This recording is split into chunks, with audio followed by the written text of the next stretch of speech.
dice verificar el cable de señal. ¿Cuál es el cable? Pero si está bien ahí, este cable, fíjate si está bien penetrado acá, no, acá. Ahí empujo un poquito más de repente y ahora ya está bien.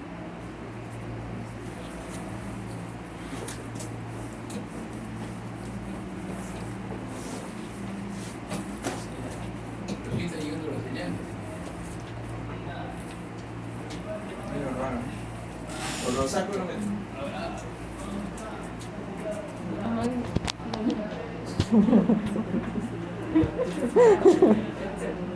Significativa del cráneo para tomografía. O sea, no es alguien que se golpeó despacito, ¿no? Porque no se justifica, ¿no?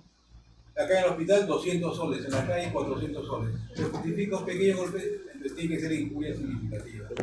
Stroke agudo, stroke, enfermedad cerebral, accidente cerebrovascular, derrame. Es decir, clínicamente hay un stroke, hay que hacer la tomografía. Cefalea aguda, paciente que nunca ha tenido ese tipo de cefalea intensa, que inclusive el paciente lo lleva a veces algunos a la náusea, ¿no? Indicaciones para resonancia, aquí se no es pregunta de examen, pero para que sepan, como hay un déficit neurológico progresivo focal, en los casos de epilepsia, en los casos de infecciones, una enfermedad degenerativa. La primera tomografía se hizo el 1 de octubre de 1971, o sea, hace años de años. Y fue un varón de 41 años con sospecha de tumor en lóbulo frontal. O sea, la fecha, ese es el tumor. Los neurocirujanos lo intervinieron inmediatamente y el examen de tomografía le demoró 15 horas. ¿Por qué? Recuerden que las computadoras eran de primera generación. Computadoras, ¿ah? Estaba hablando de, quizás ustedes ya ni conocen, 276, 376, donde ese Pac-Man de esa fecha ahora fue un Pac-Man reumático, con bastón, ¿no? Era lentito el Pac-Man, comparado con el Pac-Man actual. ¿Qué más había? El gorila este que sube y baja. También, todo, hasta los juegos eran lentos. ¿Por qué? Porque las computadoras eran lentas. Y por lo tanto, para reconstruir imagen se demoró, ¿cuánto? 15 horas. Ahora, ¿cuánto se demora? Hay equipos de 5 segundos. O sea, pues en 5 segundos ya salí. 5 segundos. Por la culpa de ellos, lo que les había dicho, ¿no? De la empresa EMI, que era Electrical and Music Industry, Cornell y Hanfield estudiaron el sonido. Y por lo tanto le dijeron, este conjunto musical tiene agudos, tiene graves, ¿no? Sube, baja, grita, chilla, o gime, llora, es decir, graba todos los sonidos, por lo tanto, ellos podían grabar en un disco, que eran discos experimentales. Recuerden que los japoneses habían avanzado mucho y los ingleses querían sacar discos de alta fidelidad. Ese equipo te va a dar, cuando graben los sonidos graves, agudos, guitarra, todo. Y así se llenaron de espacio. De 15 horas a 5 segundos. Entonces tienen ustedes la velocidad. En la física, nuestro organismo tiene superposición, ¿no? Se superponen todas las estructuras. ¿Quieren entrar? Sí, una compañera está. Una compañera. En la puerta, pues, en la otra Tienes puerta. que salir, por lo menos ingresar. Entonces, ¿qué sucede? Cuando yo tomo una radiografía de cráneo, por ejemplo, todas las estructuras se superponen. Cuando yo tomo una radiografía de todas las estructuras se superponen. Pero cuando yo tomo una tomografía, yo saco una lonja, saco un corte, saco un plano, saco un estrato, es decir, una capita, ¿no? Entonces, la tomografía va a evitar eso. La tomografía es un equipo que de un lado se disparan los rayos X y al otro están los detectores. Pero ¿qué sucede? De que eso tiene movimiento. O sea, conforme va en sentido contrario y le da los 360 grados, está disparando. De tal manera que eso nos va a permitir que tener información para las 3 dimensiones. Y esto nos va a servir para hacer reconstrucción volumétrica. Las unidades Hanfield, recuerden que ya habíamos conversado, donde el aire tiene menos 1000 y el hueso tiene más 1000. Y el líquido tiene 0, el líquido puro. Generalmente en nuestro organismo no hay líquido puro. o tienen proteínas, o tienen una serie de otros elementos, por lo tanto no es litio. Miren aquí, perdón, un minuto. Miren ustedes una densidad aquí, miren esta densidad y otra densidad. Entonces, esta y esta son hiperdensas, este es hipodenso. Si aquí ponemos el caliper y medimos cuánto unidades de Canfield, nos dirá pues tiene 40, 30, pero parece líquido, sí, pues es líquido, pero no es líquido puro. De aquí tenemos una clasificación, nos va a dar unidades bastante elevadas, igual que aquí en el hematoma. Pero mientras que tiene una clasificación sólida, este es líquido. Entonces, los componentes de estos elementos hacen que la unidad de Canfield aumente. Por eso que la clasificación es más menos, más menos, 1000, menos 1000. Es decir, hay 2000 densidades de grises. Y habíamos dicho que nuestro ojo solamente ve hasta 16 variantes de grises. Entonces, la tomografía ve muchísimo más que nosotros. Cuando hacemos la lectura de una tomografía, tenemos la orientación del estudio.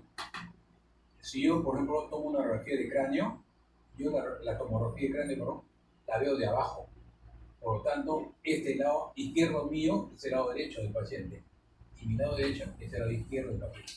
Si le tomo uno de tórax, igual, lo voy a mirar de los pies hacia arriba. Por lo tanto, mi lado izquierdo contra el lado derecho y el lado derecho. Entonces, lo que nosotros vemos al paciente lo vemos invertido con respecto a nosotros. Evaluación metódica de la estructura cerebral. Que lo que hemos visto, uno empieza de la periferia hacia la línea media y otro empieza de la línea media hacia afuera, ¿no? Depende de la sistemática o protocolo que quieran. Luego, una propuesta de diagnóstico anatómico. ¿Cuál es la estructura anatómica que se está afectando? Y la conclusión, un diagnóstico por lo menos cercano, ¿no?, a lo que estamos viendo. Profesor, disculpe la interrupción. Voy a salir porque hay dos compañeras que están que dan vuelta para traerlas de la mano. A pesar Y que que tengan su silla. De afuera había sillas esas de plástico, había varias. decimos millones por lugar de. ¿Dónde estoy la silla? De allá, ¿no? Al costado, de frente. Al costado acá también hay. Ya, claro. ¿Cómo nos orientamos más? Consideramos la información clínica, o sea, tenemos que hacer unidad clínico reloj. Identificamos las características del paciente. No es lo mismo, por ejemplo, una tomografía de un paciente, tomografía cerebral nerviosa, de un paciente hipertenso o en crisis hipertensiva, que una tomografía de un paciente normotenso, ¿no?, que se cayó, se golpeó. Entonces, en el normotenso podemos buscar hematomas, pero en el otro, el que supongamos que es hipertenso y se cayó, tenemos que ver qué otros cambios hay, además de la probable hemorragia. Entonces, por eso tenemos que ver cuáles son las características del paciente. Los datos de que está el paciente son bastante importantes. Tenemos que identificar el plano y la imagen. O sea, ¿qué corte es? Para esto ustedes van a ver que en la tomografía viene acá abajo un esquema y ahí viene una serie de cortes, bien finitos. A un costado dice cuánto de corte, el grosor del corte, o puede estar en inglés el IC, el I. O sea, ¿cuántos cortes? 2 milímetros, 1 milímetro. Entonces nos dirá en qué plano estamos, axial, coronal, sagital, cuál es el grosor del corte, generalmente 5 milímetros, otros 10, en algunos casos hasta menos de 5 milímetros. ¿Cuál es el ancho de ventana? Para ver si es una ventana cerebral, o sea, estamos viendo el cerebro o estamos viendo la calota. Si se ha aplicado sustancia de contraste, ¿y cómo sabemos si se ha aplicado sustancia de contraste? Porque la sustancia de contraste nos va a dar hiperdensidad. Entonces, ¿qué buscamos? Al polígono de Wulin. Generalmente buscamos, en el caso del tórax, aquí buscamos a la aorta. Vemos sin contraste, la vemos gris. Con contraste, la vemos blanca. Esta tiene contraste. Hacemos un cerebro y vemos el polígono de Wulin, casi ni se ve el polígono de Wulin. Pero si lo vemos blanco, significa que tiene contraste. Pero los técnicos, ¿qué le ponen? Le ponen C positivo y C negativo. El C positivo, que tiene contraste. El C negativo no tiene. Otros técnicos, ¿qué le ponen? Le ponen la sustancia. Iopamirón, Alercan, IPAC, no sé, porque ya le ponen el nombre como ejemplo. Uno ya sabe. Bueno, aquí tenemos la ventana. En esta ventana cerebral, ¿qué estamos viendo? Estamos viendo el parénquima.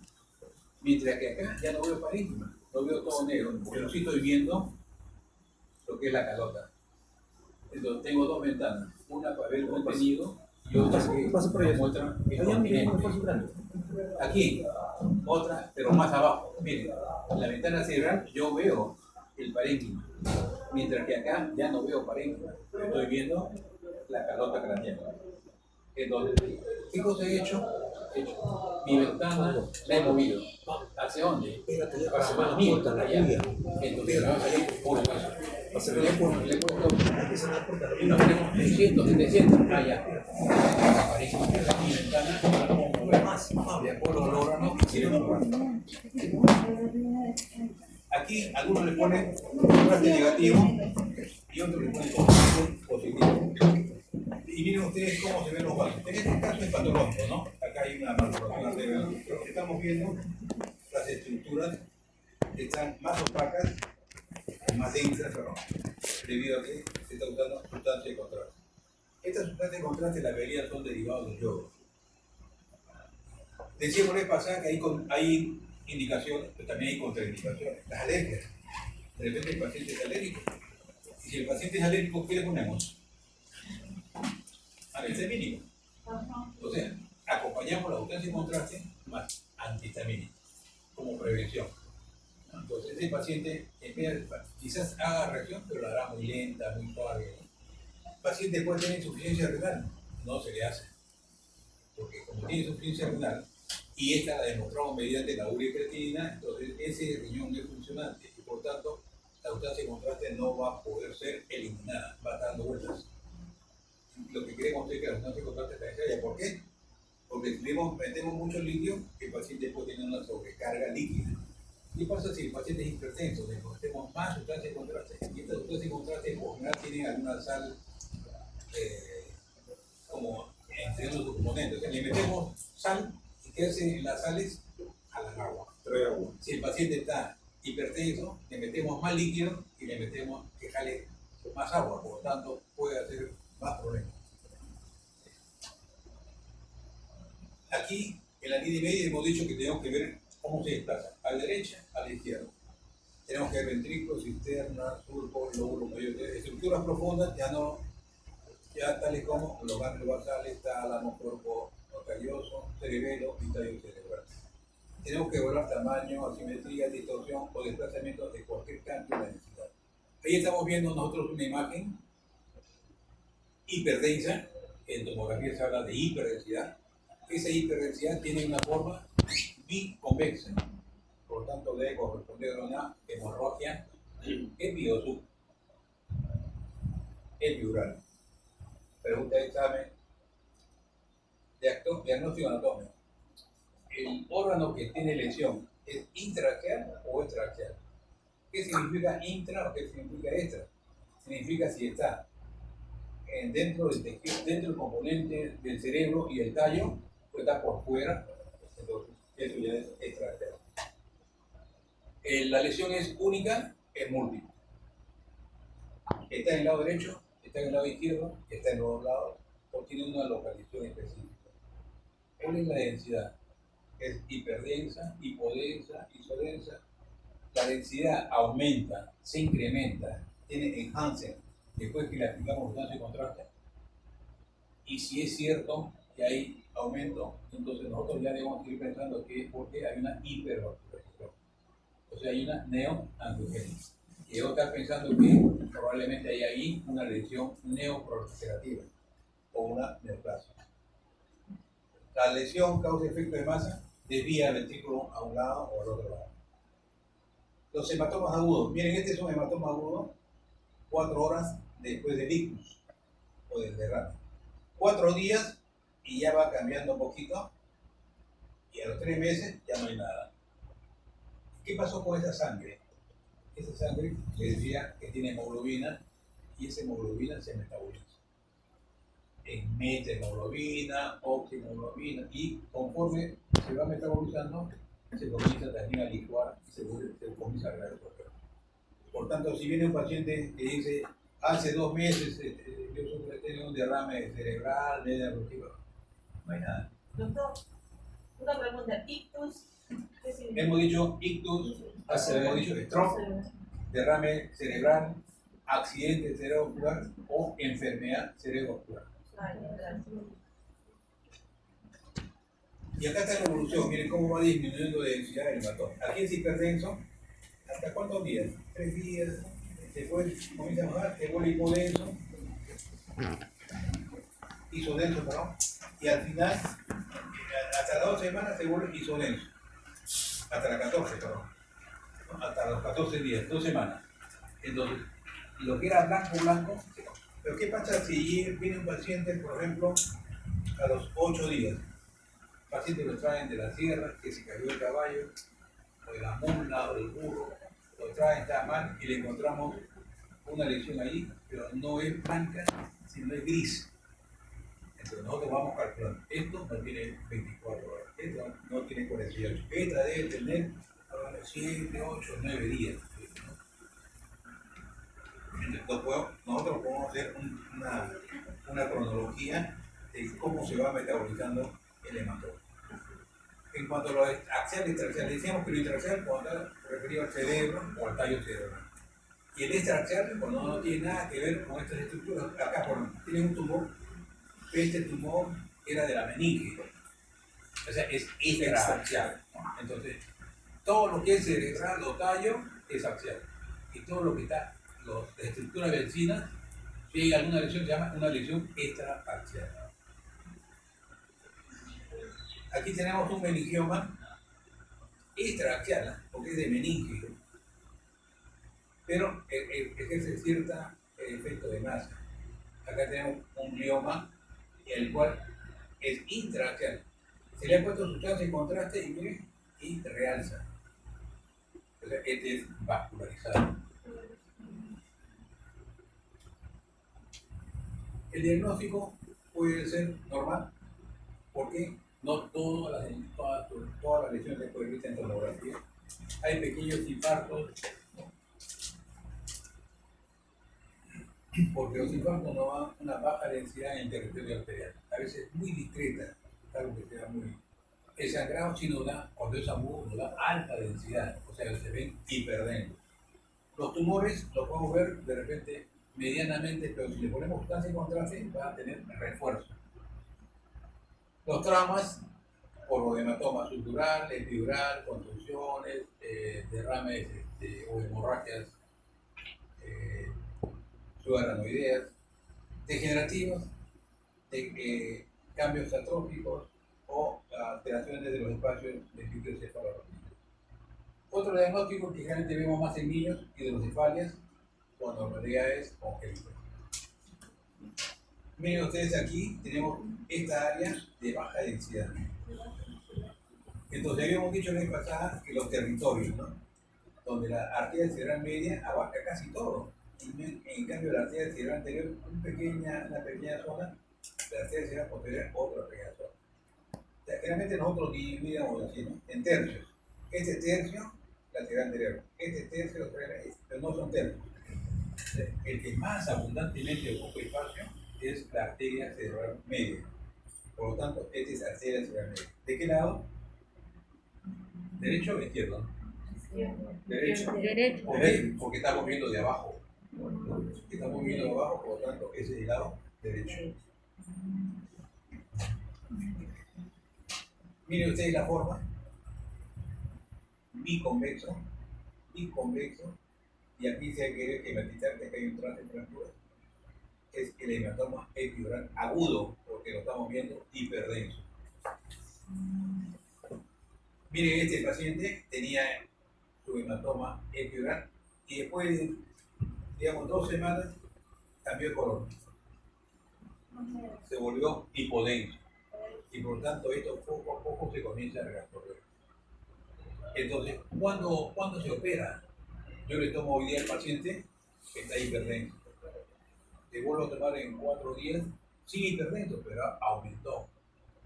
¿Qué me está diciendo? Que está sangrando, sigue sangrando. Primero sangró y ahora está resangrando otra vez. O le tomo la semana y veo que sigue, porque ahora ya no es así, ¿no? Ahora es más grande. O sea, había un cambio en su tamaño, en su morfología. Entonces, a ese hay que operarlo. porque está sangrando. En cambio, si está así, en la próxima sí igual, no.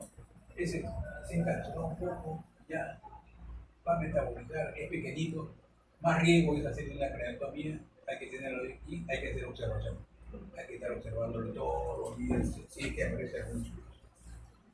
La enfermedad vascular cerebral, llamada también accidente cerebrovascular, también llamado ictus, llamado stroke, también llamado derrame cerebral. Es de presentación aguda, con un defecto neurológico funcional, con intensidad bronquial, puede ser causado por lesión isquémica, no es isquémica, es isquémica, en un 70% y hemorrágica en un 30%. Pregunta de examen, por si acaso, para que lean. Es la tercera causa de muerte en los países desarrollados. La isquemia hemorrágica se ve fácilmente en las imágenes. Uno toma una tomografía y se ve. No hay necesidad. Los fármacos neuroprotectores, trombolíticos y las técnicas de terrorismo han cambiado la actitud terapéutica, mejorando notablemente el pronóstico. Antes se moría. Ha llegado un paciente con una tremenda lesión isquémica. ¿Qué vamos a hacer? Llamen al capellán. Hoy día no. Con todo el armamento terapéutico que hay, simplemente darle para que se abra ese vaso. ¿No? Esos fármacos que van a ser neuroprotectores, es para que se abran los vasos y pueda llegar a la irrigación. ¿El paciente va a quedar bien? No. Va a quedar con secuelas. Entonces, tenemos que afirmar el concepto que es isquemia y infarto. Esto se origina por la obstrucción de una arteria que va a interrumpir el suministro de sangre con oxígeno, glucosa y otros metabolismos. Por lo tanto, el tejido nervioso deja de funcionar, originando síntomas y signos neurológicos, de acuerdo al territorio que irriga la arteria afectada. ¿Cuáles son los signos tomográficos? Pregunta de examen también.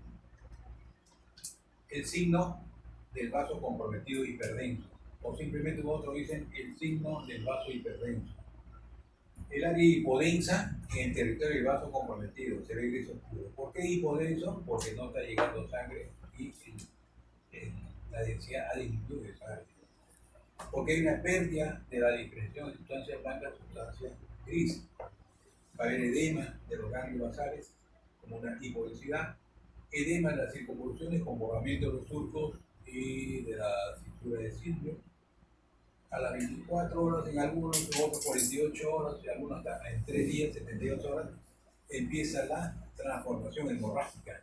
Es decir, empieza el metabolismo y comienza a cambiar. Cuando la evolución es favorable, si la evolución es desfavorable y sigue el sangrado, se va a mantener los mismos signos o van a aumentar.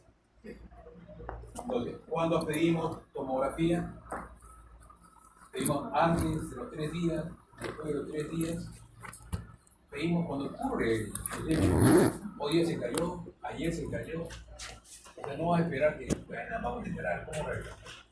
Porque cuando es agudo lo vamos a ver rapidito. No vamos a esperar la transformación metabólica, porque después que era hipertenso, blanquito y lo veo, ahora se volvió gris. Todavía no está la duda.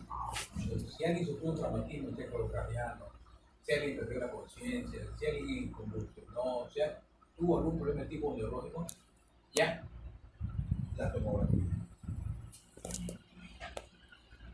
Miren ustedes, ahí tenemos una zona, una tomografía. Miren ustedes esta zona hipodensa. Hay borramiento de surcos, no vemos, ¿no? Y el tálamo también está hipodenso. En este caso ha sido por un infarto de la arteria cerebral posterior. ¿De qué lado? Del lado izquierdo. Igual, estamos viendo de izquierdo hacia arriba, izquierdo. Aquí tenemos del otro lado, derecho, una zona hipodensa. Esta es la arteria cerebral media del lado derecho.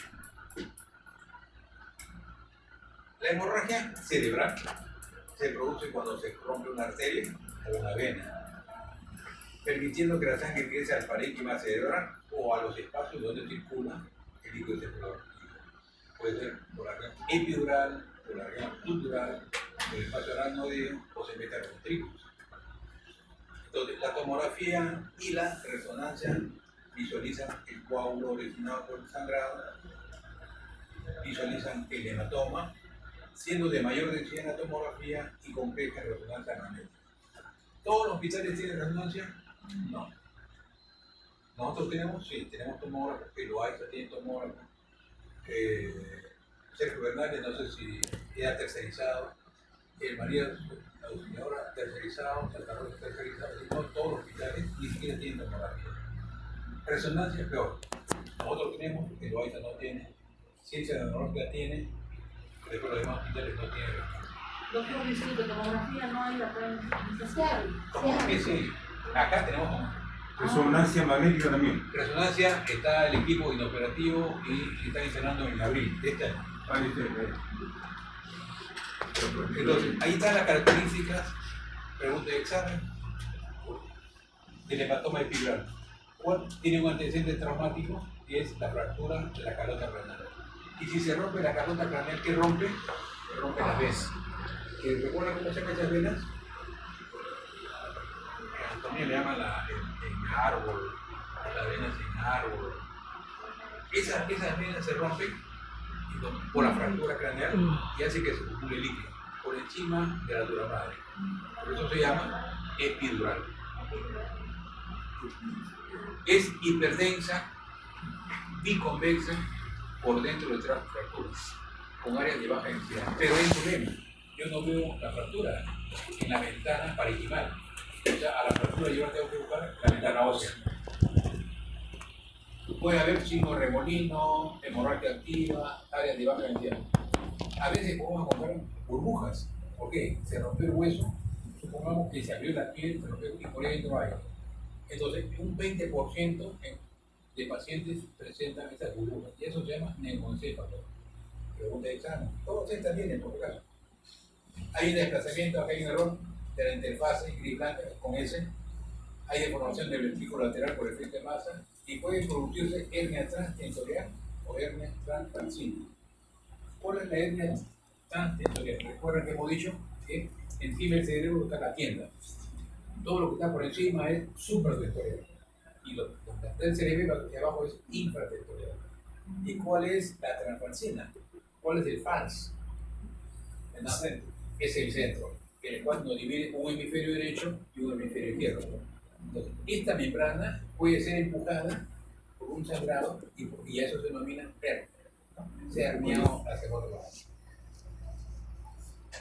Ahí tenemos un hematoma epidural, miren ustedes, inclusive una burbuja, y en esa ventana no se ve la fractura, pero en la ventana ósea ahí se ve la fractura. Un hematoma epidural. Ahora es estructural por debajo de la dura madre. La masa también es hiperdensa, pero es cóncavo convexo o convexo cóncavo. La interfase gris-blanca está desplazada medialmente. Hay borramiento de los surcos corticales, deformación del ventrículo lateral y también puede haber hernia transtensorial o transpancina. Aquí tenemos, miren ustedes, cóncavo convexo. La línea media está completamente desplazada, por eso es nuestra transpancina. El ventrículo de acá no se ve, está aplastado. Y en esta zona, pero aquí vemos los surcos. Acá prácticamente han desaparecido. Miren, esto blanco se transforma en esto. ¿Ustedes lo ven o no? No se ve. Casi tiene la misma densidad del parénquima del lado izquierdo. Entonces, isodenso. El primero es hiper, el otro es iso. Este es hipodenso. No es el mismo paciente, ¿eh? Este es otro. Este, miren que tenía así igual blanco, ahora tiene negro. Hipodenso. 2 semanas, 10 días, 12. Y este de acá, ¿alguien se anima? Hiperdenso, subdural. Y aquí arribita, por aquí, negrito. Aquí es más negrito. Acá hay las dos cosas. El paciente tiene una hemorragia aguda y tiene la huella de haber tenido otra hemorragia activa. Entonces, ¿qué pasó? Este paciente tuvo su hemorragia, sangró, se metabolizó y de repente cuando ya estaba metabolizando, volvió a sangrar. O sea, tiene acá, estos negritos que ven ustedes acá, negrito, este es el crónico, pasado, y este es el agudo. La hemorragia se rodea, o sea, debajo de la aracnoides. Hiperdensidad también entre los surcos corticales, va describiendo en las externas basales, puede haber hemorragia ventricular o parenquimal, con frecuencia hay nivel de sangre líquido centrovertido, puede haber hiperdensidad en el surco interpeduncular. La causa más frecuente son traumatismos y menos frecuentes, aunque ocurre, ruptura de neurismo. Vamos a ver así, a nivel de las externas basales, pequeñas imágenes hiperdensas. Aquí, este es el pedúnculo del cerebelo. Y acá hay un pequeño valle, ese es el surco interpeduncular, pero ahí hay una imagen. Esto es la cintura de Silvio. Y ahí se ha metido la sangre. Y la hemorragia intraparenquimal es cuando la hemorragia sucede dentro del tejido parenquimal, dentro del tejido cerebral. Si es agudo, igual vemos una hiperdensidad en la sustancia blanca o los basales, gran edema periférico por efecto de masa, igual borramiento de los surcos corticales, borramiento de la interfaz gris-blanca, deformación de los ventículos laterales, y también puede haber hernia transsensorial o hernia transfacial. Ahí tenemos 15 limas, tú antes que te duermas. Hemorragia aguda. Es aguda porque soy hiperdenso. 1, 2, localización anatómica. Intraparenquimal. ¿Cuál es la intraparenquimal, mi estimado? El que dice hemorragia. Se dice hemorragia. Y donde dice hernia transfacial, ¿qué hemorragia es? Intraparenquimal. ¿Dónde está metida la sangre ahí? El ventrículo. En el ventrículo. O sea, ahí hay dos hemorragias. Una que es intraparenquimal, la otra que es intraventricular. Y estamos viendo que el ventrículo está siendo desplazado hacia el lado derecho. Al estar desplazado a la línea media se considera una hernia transfalcina. La hemorragia interventricular, como acabamos de ver, se ve como una hiperdensidad en el interior del ventrículo, obviamente asociada a hemorragia subarachnoidea y con antecedentes de traumatismo, hipertensión o rotura de un nervio. Acá miren ustedes, acá tenemos varias, ¿no? Tenemos muy pequeñitas acá con borramiento de los surcos, borramiento de la interfaz gris-blanca. Tenemos aquí, miren, dentro, hemorragia intraventricular. Recuerden ustedes que los ventrículos tienen astas anteriores, astas posteriores. Entonces, aquí tenemos la parte anterior y aquí tenemos la parte posterior. No sé si puede aprender ahí lo que se llama el signo de la rana en posición de salto, ¿no? Donde se ve bonito, pero vamos a verlo. Otro problema es las neurismas, las dilataciones. ¿Qué cosa es un neurisma? Dilatación de una arteria. ¿Y la dilatación de una vena, cómo se llama?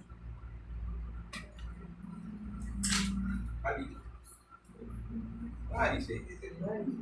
Esto tiene la punta de la lengua y nadie lo dice. O sea, cuando se dilata una vena, varice. Cuando se dilata una arteria, neurisma. Y en este caso, hay dilataciones aneurismáticas en los vasos del cerebro, ¿no? Como en este caso, es una donde, si se dan cuenta, tiene la carótida interna y después viene el callado, ¿no? Y, no aórtico, no el cerebro, no es.